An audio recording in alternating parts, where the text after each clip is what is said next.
मांगत तुलसीदास कर जोरे, बसहु राम सिय मानस मोरे। तुलसीदास जी राम जी से अनुनय विनय करते ही रहेंगे, वे थकेंगे नहीं। हम और आप थक जाते हैं, थक कर नाराज़ हो जाते हैं, बाकी के कामों में फिर लिप्त हो जाते हैं, फिर लौट आते हैं और फिर विनती करते हैं। किंतु तुलसीदास जी सतत अपनी विनती करते ही जा रहे हैं। अहिर्निश वे थमने का नाम ही नहीं लेते। क्यों थमे? यहाँ थमने जैसा कुछ है ही नहीं। यहाँ तो सिर्फ अहिर्निश निरंतर बढ़ते रहना ही है, बढ़ते रहना ही है। यदि थमना है कुछ तो उनको थमना है जो मार्ग की बाधाएं हैं, उन्हें थाम देना है। मन को थामना है, प्रयास को नहीं थामना। निरंतर करना है प्रयास, और ये प्रयास भी कैसा हो कि जिस प्रयास को करने में कोई तनाव ना हो, कोई चिंता ना हो। इस प्रकार का जिसको कहा गया है एफर्टलेस एफर्ट, ऐसा प्रयास करना है। तुलसीदास जी आगे क्या प्रयास कर रहे हैं उस पर हम अपना चित्त लगाते हैं। अब कहाँ जाऊँ कासो कहो और ठौर न मेरे। कहाँ जाऊँ, किससे कहूँ, और ठौर न मेरे। मेरा तो और कोई ठौर ठिकाना है ही नहीं। एक ही किसी का ठौर ठिकाना हो तो भला वह अन्य कहाँ किससे जाकर कहेगा, और यदि कहेगा भी तो दूसरा सुनेगा ही नहीं। वह यही कहेगा कि भैया रे, जिसका नाम जपते हो ना, जाओ उसी से कहो, हमारे पास क्यों आए हो। तो दूसरे के पास जाना अपनी हेठी करवाना है। इसलिए तुलसीदास जी कह रहे हैं कि राम जी कहाँ जाऊं, और कोई मेरा ठौर ठिकाना ही नहीं है। जन्म गंवायो तेरे ही द्वार किंकर तेरे। तेरे इस दास ने, तेरे इस सेवक ने तेरे ही द्वार पर अपना जीवन बिताया है, और किसी द्वार को इसने देखा ही नहीं आज तक। पड़ा रहा है तेरे ही द्वारे। तो जब तेरे द्वार पड़ा है तो तुझसे ही तो कहूँगा, और किससे कहूँगा बता। मैं तो बिगारी नाथ सो आरत के लीन है, कि हे नाथ, मैंने तो अपने दुखों से व्याकुल होकर तुझसे अपनी बिगाड़ कर ली है। अपनी ही जीवन की गति को बिगाड़ दिया है इन दुखों से घबराकर। क्योंकि जब दुख आते हैं, कष्ट आते हैं, तो मन राम की ओर न लग कर काम की ओर लगता है, विषय वासनाओं की ओर लगता है। एक उदाहरण के द्वारा समझाता हूँ। अक्सर लोग कहते हैं कि हमें फुर्सत ही नहीं होती काम से, काम में ही लगे हुए हैं। उस काम ने हमें इतना लील लिया है, काम की दलदल में इतने धंसे हुए हैं। एक अधिकारी को मैंने एक पुस्तक पढ़ने को दी। बहुत उच्च पद पर हैं, भारत सरकार के अधिकारी हैं, घिरे हुए हैं काम से। काम का बोझ होगा ही, जब इतने ऊंचे पद पर हैं तो काम भी होगा। बहुत व्याकुल, बहुत व्याकुल। वो व्याकुलता किस चीज़ की है दरअसल? कि भक्ति की प्यास की व्याकुलता रहती है। हम संसार के नाम पर, संसार के काम पर, फाइलों के नाम पर कितनी फाइलें निपटानी है, ऑफिस का काम करना है, बिजनेस का काम करना है। सारी जीवन की ऊर्जा हमारी, सारी जीवन की ऊर्जा ये संसार के काम धंधे खा जाते हैं, सब पी जाते हैं, छोड़ते ही नहीं कुछ भी। घर आता है व्यक्ति, अपने आप को बिस्तर पर गिरा देता है, सोता नहीं है, बिस्तर पर गिरा देता है, और थकी हुई देह थोड़ी देर आंखों को बंद कर देती, आदमी सो जाता है। वह सोना भी नहीं है, वह तो थक हार कर पड़ जाना है बस, ऐसा। तो इतने समय से उन अधिकारी से वो पुस्तक नहीं पढ़ी गई। महीने हो गए, उनसे जब पूछो तब कहते हैं कि समय नहीं मिलता, ऑफिस का काम इतना है।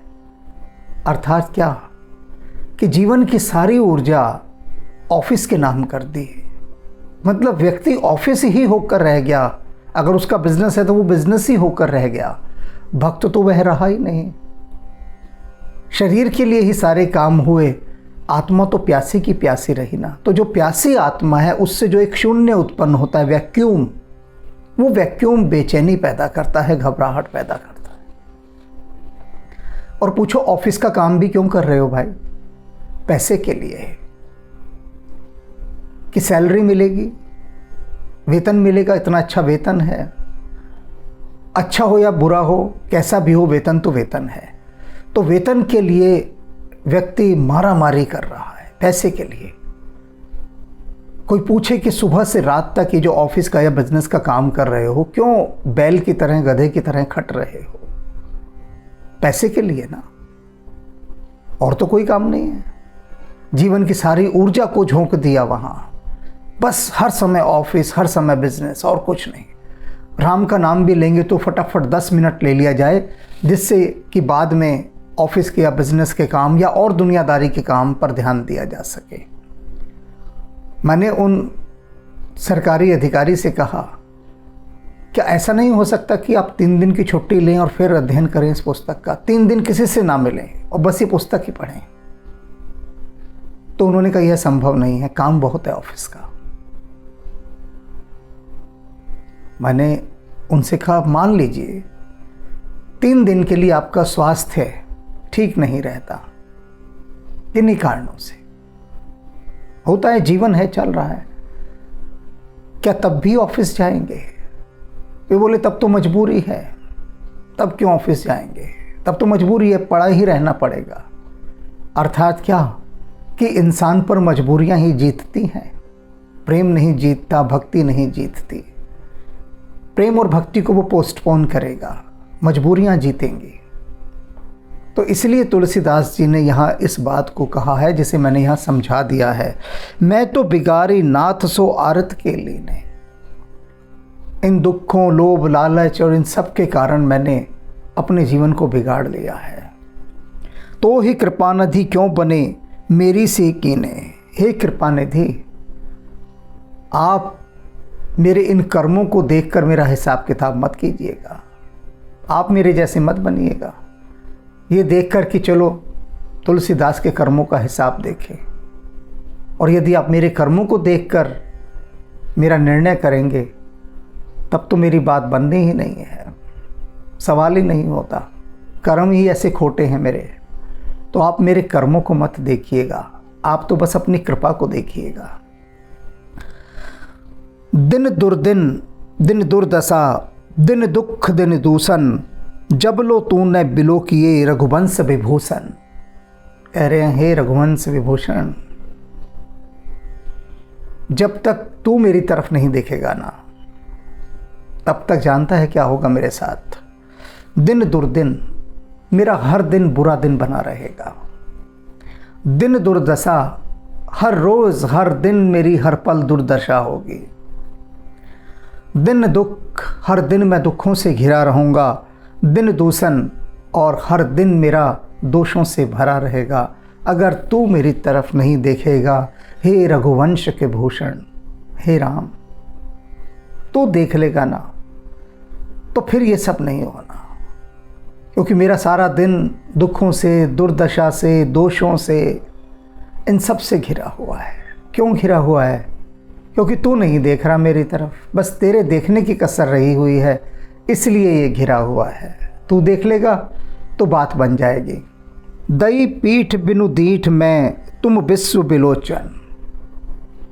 कह रहे मैंने तो राम तेरी तरफ पीठ कर ली है अपनी, और मैं तुझसे विमुख हो गया हूँ, अपना मुख भी फेर लिया है तेरी तरफ से, ना तेरी तरफ देखता और पीठ कर ली है मैंने। मैं तुम विश्व विलोचन, मैं तो ऐसा हूँ, लेकिन तुम तो विश्व के नेत्र हो। मैं कहीं भी पीठ फेर लूँ, तुमसे कहीं भी मुख फेर लूँ, फेर ही नहीं सकता। हर तरफ तो तुम हो, तुम तो विश्व के लोचन हो, विश्व के नेत्र हो, तुम हर तरफ से मुझे देख सकते हो। तुम देखो मुझे, मैं तो नालायक हूँ, नाकाबिल हूँ, मूर्ख हूँ, जिद्दी हूँ, दुष्ट हूँ। मैंने तो तुम्हारी तरफ पीठ कर दी है, मुंह भी फेर लिया है तुमसे, लेकिन हे विश्व के विलोचन, हे विश्व के लोचन, तुम नजरें मत फेरना। तो सो तुम्ही ने दूसरो नत सोच विमोचन। तुम्हारे समान कोई अन्य है ही नहीं, तुम अपने ही जैसे हो, अद्वितीय हो। और कैसे अद्वितीय हो कि जो मेरी सारी सोचों को, सारे दुखों का नाश कर सकते हो। तो तुम मेरे जैसे मत हो जाना कि अच्छा है तुलसी ने मुंह फेर लिया, मैं भी मुंह फेर लेता हूँ। नहीं, हे विश्व के लोचन, तुम मुझसे मुख मत फेरना। पराधीन देवहीन हो, स्वाधीन गुसाई। हे देव, हे स्वामी, मैं तो पराधीन हूँ और दीन हूँ। पराधीन माने गुलाम हूँ। इन इंद्रियों ने मुझे अपना गुलाम बना रखा है। और दीन यानी लाचार करके छोड़ दिया, बेबस करके छोड़ दिया, गुलाम बनाकर। अभी मैंने बताया ना, एक उदाहरण दिया था कि ऐसा ऐसा गुलाम बना रखा है नौकरियों ने और व्यापार ने इंसान को कि इंसान के पास अपने लिए वक्त ही नहीं बचा। ध्यान, स्वाध्याय, साधना, पूजा, कीर्तन, भजन, सत्संग, समय ही नहीं है इनके लिए। तो तुलसीदास जी वही बात कह रहे हैं ना कि मैं पराधीन हूँ और दीन हूँ। गुलाम बना दिया इन इंद्रियों ने मुझे, और जब गुलाम बना दिया तो गुलाम से बड़ा दीन यानी लाचार और बेबस कोई होता ही नहीं। तो मैं तो ऐसा हूँ। स्वाधीन गुसाई, हे स्वामी, लेकिन आप तो परम स्वतंत्र हैं, आप पर तो किसी का बस नहीं चलता। तब आप यह मत कहिएगा कि मेरी मजबूरी है तुलसी, मैं तेरी तरफ देख नहीं सकता। मजबूरियां तो हमारी है प्रभु, तुम्हारी कोई मजबूरी नहीं है। तुम ना ऐसा कहना। बोल निहारे सो करे, बलि बिनय की झाएं। मैं आप पर बलिहारी जाता हूँ। मैं आपसे एक बात कहता हूँ कि परछाई भला क्या विनय कर सकती है, क्या विनती कर सकती है? कुछ नहीं कर सकती। आपकी परछाई क्या आपसे कभी विनती करती है? कोई कुछ नहीं करती ना। तो तुलसीदास जी कह रहे मैं तो परछाई हूँ, और परछाई भी भला क्या विनती करेगी? परछाई तो स्वामी के साथ साथ चलती है। मैं आपकी छाया हूँ, परछाई हूँ, बस इस तरह से मैं आपके साथ हूँ। परछाई की क्या विनती भला? कोई विनती नहीं। आप देख मोहि देखिए, जन मानिए साचो। तुलसीदास जी कह रहे हैं राम जी, आप अपनी तरफ देखिए और फिर मेरी तरफ देखिए, दोनों को देखिए। आप मुझे भी देखिए, अपने आप को भी देखिए। मैं क्या हूँ ये तो मैं सब बता ही चुका हूँ आपको कि कैसा हूँ मैं। और आप अपनी तरफ भी देखिए। अपनी तरफ क्यों देखिए? आप अपने बड़प्पन को देखिए। आपका बड़प्पन मेरी इस दुष्टता पर आड़े नहीं आना चाहिए। आप तो क्षमाशील हैं। आपकी यही तो बड़ाई है कि आप दुष्टों को, पापियों को भी क्षमा कर देते हैं जो आपके शरण में आ जाता है। आप देखिए मोहि देखिए, जन मानिए साँचो। और तब आप मुझे अपना सच्चा जन मान लीजिए, अपना भक्त मान लीजिए। देखिए मेरी तरफ। क्या देखिए? कि कैसा भी है ये तुलसी, दुष्ट है, पापी है, जिद्दी है, लेकिन देखो पड़ा तो मेरी शरण में है। और यह सब देखकर फिर आप मुझे अपना सच्चा भक्त मान लीजिए, अपना सेवक मान लीजिए। रहन रीति राम रावरी, नित ही है हुलसी है। तुलसीदास जी कह रहे हैं कि मेरा हृदय तो प्रभु एक ही बात से सदा उल्लसित और हर्षित रहता है, संतुष्ट रहता है, आश्वस्त रहता है। वह यह देखकर कि आपकी रीति कैसी है, आपका रहन सहन कैसा है, बस इसी से मैं सदा प्रसन्न रहता हूँ। क्योंकि मुझे पता है कि जो आपकी रीति है वो एक ही है कि जो मेरी शरण में आ गया, जो भी उसे मैं स्वीकार कर लूँगा। और आपका रहन सहन, आपकी विनम्रता, आपकी सदाशयता, आपकी शिष्टता, आप शस्त्रधारी हैं, आपकी शरण में आकर मुझे किसी का भय नहीं रहेगा। आप कृपा निधान हैं, जो भी आपके शरण में आया आपने उसे पार लगा दिया। तो यही सब सोच सोच कर मैं सदा प्रसन्न रहता हूँ कि नहीं, प्रभु की रीति ही ऐसी है, उनका स्वभाव ही ऐसा है कि वे मुझे बिसराएंगे नहीं। जो भावे त्यो करो कृपा, तेरो तुलसी है। अब आपको जो भावे, जैसा ठीक लगे, उसी हिसाब से मुझ पर कृपा कीजिए। सब आप पर छोड़ा। कृपा करनी है, लेकिन कैसे करनी है, किस ढंग से करनी है, किस हिसाब से करनी है, यह आपको सोचना है, पर कृपा करनी है, क्योंकि तुलसी तेरो है। ये तुलसीदास तेरा ही है, तो कृपा तो करनी पड़ेगी। ढंग सोच लो, ढब सोच लो, हिसाब किताब सोच लो, किस ढंग से करोगे ये सोच लो। कृपा करनी है क्योंकि तुलसी तेरा है। तो बस ये बात कह देनी है राम जी से कि हम तेरे हैं। और ये मत समझ लीजिएगा कि इतनी सी बात कहने के बाद फिर से अपने उन सारे गोरख धंधों में लग जाओ। ये बात कहने के लिए भी बहुत समय देना पड़ता है कि हम तेरे हैं, क्योंकि जिसके हम होते हैं उसके लिए कितना समय देते हैं। जब हम नौकरी के होते हैं तो नौकरी को कितना समय देते हैं, 10 घंटे 12 घंटे नौकरी को देते हैं। हम कहते हैं ना, नौकरी हम तेरे हैं, बिजनेस हम तेरे हैं, तो देखो कितनी जान लगा देते हैं। सुबह से रात तक नौकरी में या व्यापार में, उसी में सारी चेतना को लगाए रखते हैं। लिप्त रहती है चेतना पूरे समय। और फिर चाहते हैं हमें परमात्मा मिल जाए। मज़े की बात देखिए, सारा वक्त तो दे दिया दुनियादारी के धंधों को, सारा वक्त के साथ साथ दिल भी दे दिया, सब कुछ दे दिया, और उसके बाद चाहते हैं कि राम जी की कृपा भी प्राप्त हो जाए। मुफ्त में दोनों हाथों में लड्डू चाहते हैं कि करने को कुछ ना पड़े, मिल सब कुछ जाए। तो संसार की इन गतिविधियों से थोड़ा हाथ खींचिए, समय निकालिए। निकालना पड़ेगा। नहीं निकाल सकते, मैं सिखा दूंगा। मेरे पास बहुत सी विधियां हैं, और उन विधियों से मन भी खिंचाएगा। करने वाले बनो बस।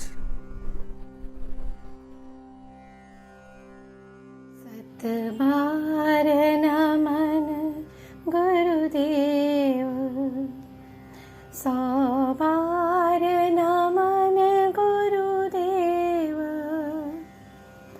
सतबार नमन गुरुदेव, 100 बार नमन गुरुदेव।